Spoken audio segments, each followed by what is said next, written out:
Well, welcome back. I am Kelly and I'm here with Karen, and we're here to answer your questions about grief. So, today I'm asking Karen something that we hear a lot. And why does it seem that grief is causing me to sabotage my healthy habits? Yeah, we do hear this a lot because, this is like that change that people see in themselves. And it's so understandable. Sometimes it starts maybe even before the loss happens. Like if someone's a caregiver, if they have a loved one in the hospital or if they're taking care of them at home, we're not prioritizing like going to the gym, exercising, eating well. Sometimes it's just what I can grab in the cafeteria, or, sometimes it's maybe not even really eating that much at all.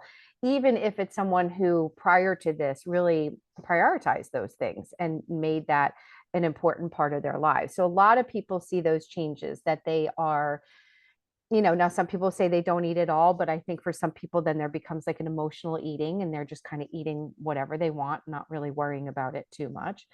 Um, I think some people, it can be maybe drinking more, people returning to habits or increasing bad habits. And again, one thing that's really important, I kind of talk about bad habits, but I'm always going to put them in quotes because it's very subjective and it's more to do with what you know about yourself.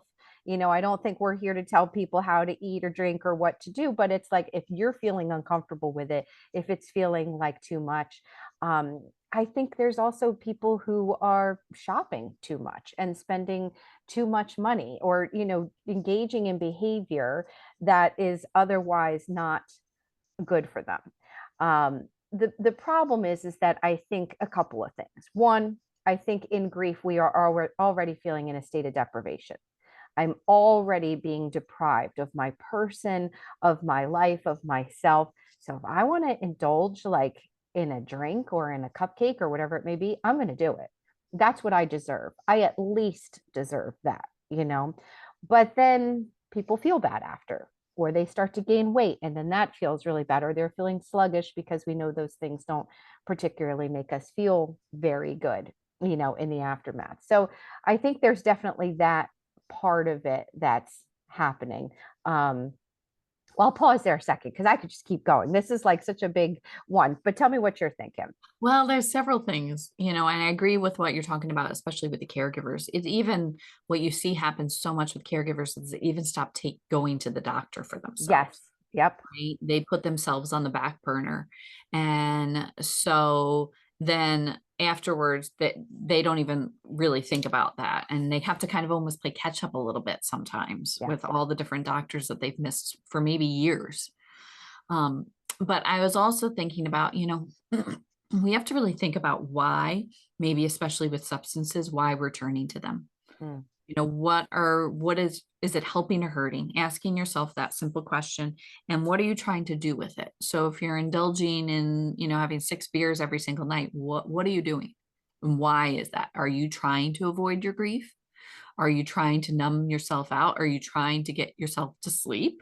Because Yeah. that's what I'll hear a lot. Well, I drink enough so I can just pass out. So I think we have to really be careful with that, right? Because that's where it can turn into problems, Hmm. and also delaying our grief as Yeah. well, because we are trying to mask it and avoid it. Yeah. And so I think that we have to be mindful of that. And also another thing that I've seen happen a lot is we talk a lot about continuing bonds, right? And how do we keep this connection to our person that died, and what does that look like? And for some people, it's doing something that they did with that person, Yeah. which may involve drinking or smoking or doing things that maybe aren't the healthiest habits for us, but we feel like that's our connection to them. So we continue to do it. Yeah. Yeah. And so I've seen that happen a lot. And again, we have to be mindful of that because it's a slippery slope we can go down with that really quickly. Yeah. And Absolutely. so, and what you brought up, the shopping, is I've had several clients that they call it retail therapy for grief. Hmm. And they're like, I'm spending a lot of money, but you know what? I deserve it. And I'm like, okay, like if Yeah. it's not hurting anything and you can, then go for it. Well, that's the big part of it, the idea of deserving it, and then is it hurting anything? Mhm. And that's where, again, it's going to be very individual to the person.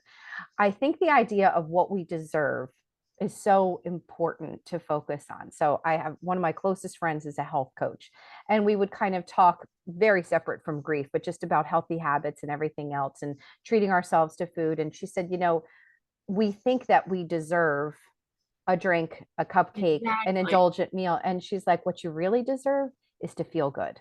That's what you Absolutely. deserve. Yep. That was such a mind shift for me where I started to think about it really differently. And that's helped me a lot. I've shared that with other people that we really have to think about because, again, for most people, they do those things and will maybe physically feel unwell after, or in Mhm. the longer term, again, they see themselves gaining weight, feeling more sluggish. We know how much energy it takes to be a grieving person. And unhealthy habits deplete us of more energy. And it's like, we don't want to do anything else that's going to make us feel bad or try to use an escape now that we just have to untangle ourselves from later. Like I'm started a bad habit and now I have another problem that I have to deal with besides everything else. Like now I've just added another problem for myself that I have to deal with down the road. I do think there's kind of that short term, long term, like short term solutions, and I'll deal with long term consequences later, but trying to be mindful of that need that we have for sort of that immediate release and what can happen if we sort of there's something called like urge surfing, and if I can like ride that wave of the urge and get to the other side of it and then just do that again, how that can really help me in the long term and how that's what's going to make us feel better than the cupcake, the drink, that extra package from Comfort Amazon. food doesn't make us feel comfortable. Right. Yeah. That's the Yeah. reality. Yeah. Comfort food causes a lot of stomach issues. Right. And, when we think about grief, grief is so physical as well. And so a lot of people experience stomach aches and headaches. And, if you're putting into these things, this comfort food, because you feel like you deserve it or you're trying to feel better, sometimes you're making it worse. Oh yeah. Yeah. And you're going to wind up in the gastro and having more stomach issues and possibly winding up on medication because grief is so physical. And so it is really important to make sure that we are taking care of ourselves. And I think the sabotaging, I think it's a subconscious. I don't think we're purposely choosing to Yeah. sabotage our grief. I think it's just grief is exhausting, it's overwhelming, and we are just doing the best we can sometimes. Yeah. And, Absolutely. I remember a friend telling me that she felt after her dad died, it was progress when she was just able to get up and just feed her goldfish. Mm. Yeah. Yeah. Yeah. And so because when we're really, especially in that early grief, it is hard to take care of ourselves. Yeah.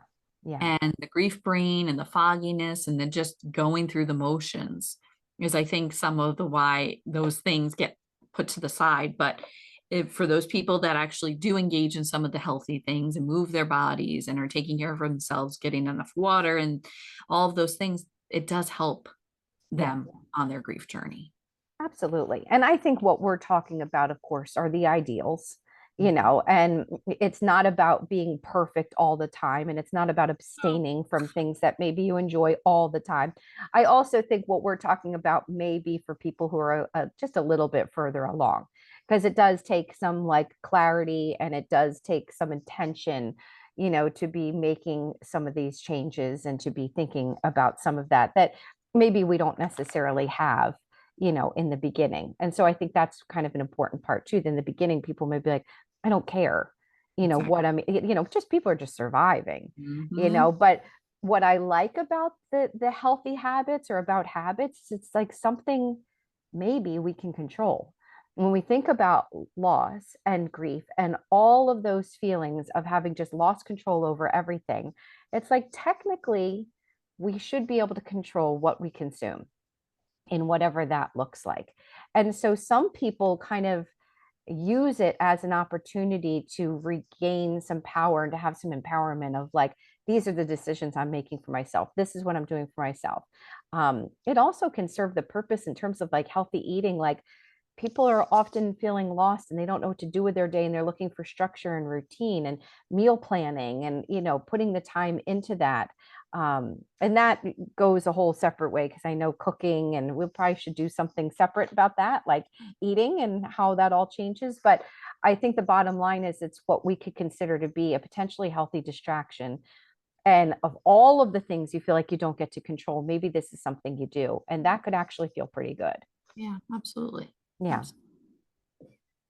Well, thank you so much, Karen, Yeah. and stay tuned for more grief questions. And if you do have your own grief question that you're interested in asking us, go ahead and check out the description. You'll find Karen's email address, and you can send us a question that hopefully we'll answer in one of our future episodes. So take care.